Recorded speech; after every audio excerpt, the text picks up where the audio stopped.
O seu egoísmo está paralisando a sua vida e nesse vídeo eu vou te provar isso. Quando nós falamos a palavra egoísmo, nós pensamos em uma coisa muito específica na maior parte das vezes. Nós pensamos em comportamentos que representem isso, nós pensamos em gostos, nós vamos pensar em algo, mais uma manifestação. Raramente a gente se pergunta sobre como o egoísmo se manifesta na nossa vida. Raríssimas vezes isso aparece. Eu tava aqui meditando, porque eu não sei se eu já contei aqui em algum vídeo do canal, acredito que não, mas eu também sou catequista há alguns anos já, e quando eu estou preparando minhas aulas de catequese, quando eu estou meditando os assuntos, eu vou relembrando de inúmeras coisas que já apareceram, inúmeras perguntas, inúmeras dificuldades, inúmeras confusões, que já foram dúvidas, enfim, tudo que é tipo de coisa eu vou incorporando para que a minha explicação fique cada vez melhor, que consiga explicar sem já prevendo as possíveis dificuldades e já antecipando de alguma maneira e resolvendo. E agora eu estava preparando um encontro, sobre teologia moral, e eu reparei uma coisa muito interessante enquanto eu preparava, porque quando a gente fala de moral, a gente geralmente imagina as limitações e as implicações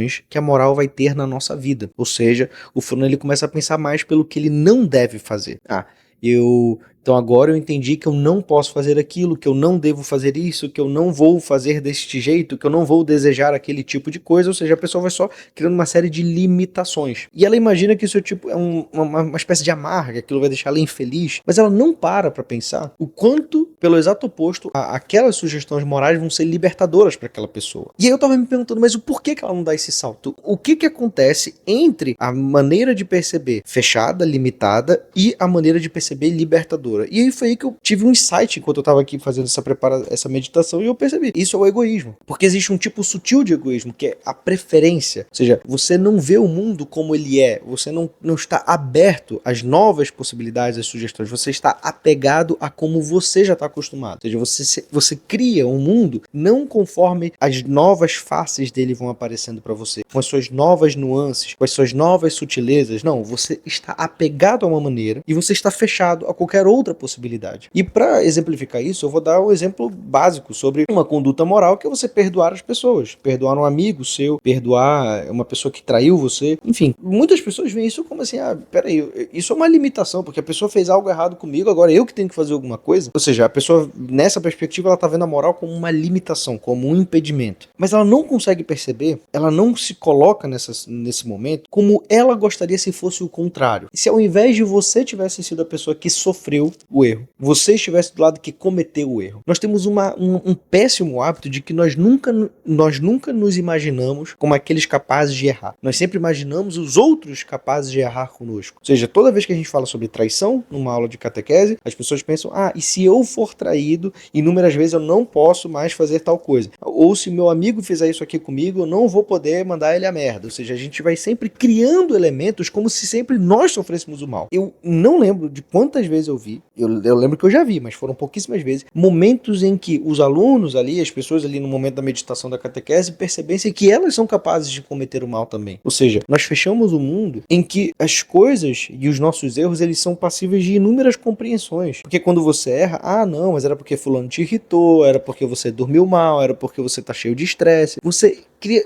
uma compreensão absoluta. Você é extremamente misericordioso quando você erra. Mas quando os outros erram, você vem com um ímpeto de justiça, um ímpeto de rigor, um ímpeto de punição que sempre vai apenas para o outro e jamais para você. Então, eu meditando sobre isso, eu percebi que essa maneira é muito prático você perceber o egoísmo, mas ao mesmo tempo, a pessoa vai criando uma série de limitações que fazem com que ela vá se fechando num mundinho dela, que ela vai se fechando numa série de coisas que ela já sabe, ela se fecha para as novidades, ela se fecha para tudo que pode levá-la a ser melhor. Afinal de contas, uma provocação que eu faço aqui para você é que se você quer ser melhor do que você é hoje, provavelmente você vai deixar uma série de hábitos para trás. Quando você melhora, você deixa muita coisa que você gostava, que você era para trás. Quando eu fiz essa meditação, eu estava aqui parado, e se fosse há um tempo atrás, eu pensaria em inúmeras coisas. Meu Deus, eu preciso preparar, eu preciso fazer não sei o que, eu preciso fazer uma mega iluminação. E não, dessa vez eu falei assim, cara, eu vou fazer uma iluminação simples, quase não sai, para poder conversar sobre esse tema, que eu acho que o tema é mais importante. Então você vai se desapegando de certas imagens, de certas questões, porque você entende que você precisa ser melhor, você precisa ser mais constante. É que eu tô dando um exemplo banal,